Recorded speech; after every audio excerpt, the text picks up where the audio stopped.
Howdy everyone. We're going to take a look at updating values now. So for our CRUD operations, create, read, update, and delete, we've taken care of create or insert. We've taken care of read or select. Now we're going to look at update, and then we'll get to delete in the next video. So again, it's not very interesting unless you do this off of some user input here. So let's add a new form, and this will be update stock. Now what we need to do to update, we need to tell it a very specific, unique stock. So that'll be based on the symbol, and then we'll be able to update the name and the text, or the price. This will be for updating stock. Okay, so we want to do these sorts of things here. Now the problem is I am only checking for a symbol, a name, and a current price to see about inserting here, not updating. So we probably also want to pass an additional piece of information here to tell us, hey, what we want to be doing here is an update. So what we can do is we can have another input here. We can have this be a type of hidden, and we'll call this the name equals, let's call this the action here. It's an action, and the value for that action then is going to be update. Okay, so we'll have another little one that we're passing through specific for update. Okay, so we can go and look and see, hey, if we have an update, then we can go do the update. So this is for the insert here. So we probably also want to add that in as well here. So just to make sure we don't run by mistake. So I'll add in another hidden input here on this one here, as this will be an insert. So we'll look for the action here first. So let's get the action. Action is, is equal to, again, special characters, never going to hurt here. Make sure we didn't do anything wrong there. Action. And then we can say, hey, if the action is equal to insert, and the symbol's not blank, and. Okay, and at the end of that, we can have an else if. Now, we'll do the same things here, right? We can't update to an empty name, and we can't update to price 0, because that's probably just no good here. So if the action is update, and the symbol's not blank, and the name's not blank, and the current price isn't 0, we're good to go. Let's go ahead and give it a try.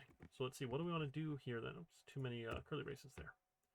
So for an update, we're going to do a very similar thing here, but the command is going to be different. So let's go back here and take a look.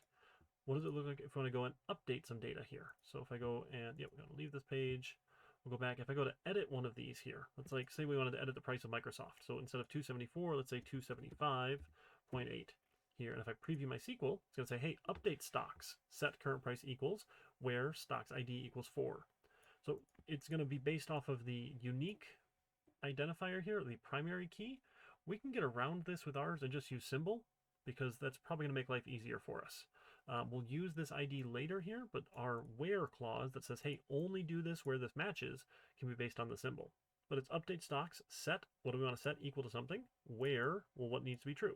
So you need to be careful with updates, because updates can update as much as you tell it to. So if that where clause is not specific, we'll run into an issue. But we essentially do the same thing. We grab our query, we're going to bind some values, we'll execute and close the cursor. So we're going to update stocks here, update stocks, and then we're going to say we want to set, now we're not changing symbols, we're going to set name equal to colon_name, comma, current price equal to colon current price. And that's the whole query. Because we want to update, oh, I'm sorry, and the where clause. Oops, oh my goodness, that would have been real bad. And then a where. Now, occasionally, people also run into issues with spaces. So extra spaces are fine. Not having spaces is going to really confuse SQL here. Like if you run things into each other, it's going to be real confused. So add in those extra spaces. We'll say symbol equals the colon symbol. Right? And we'll bind in that symbol. So we'll prepare the query. The bindings are still the same, right? We still have a symbol that just goes in the where clause. We still have a name that goes in the set clause. We still have a current price that goes in the set clause. So you can set more than one value at a time. You can change the name and the current price at the same time. If they don't change, that's okay. It's no big deal here. We'll just leave them alone. And that should work. Let's give it a shot. Let's give it a run. So for our update stock, so let's say Microsoft, MSFT. Let's leave the name as Microsoft. And then for the current price, let's say that's 275.8. Let's say it went up a little bit. We'll say update stock. Ooh,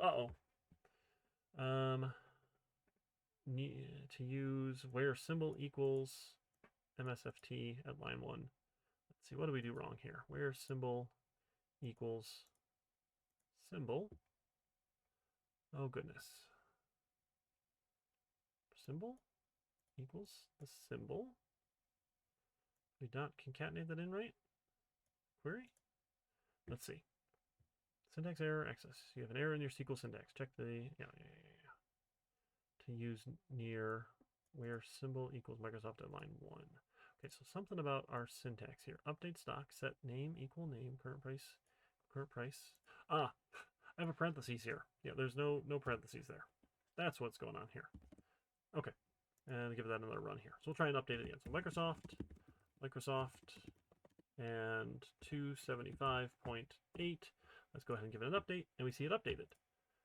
Now, you do have to be a little bit careful here, because if we leave the name blank and we put in some price, right, it's not going to do anything, and we didn't give any error messages. So we probably would be nice to give some sort of error message somewhere. We're saying, like, hey, you didn't fill them all out, we can't update, right? That's some sort of a nice message here.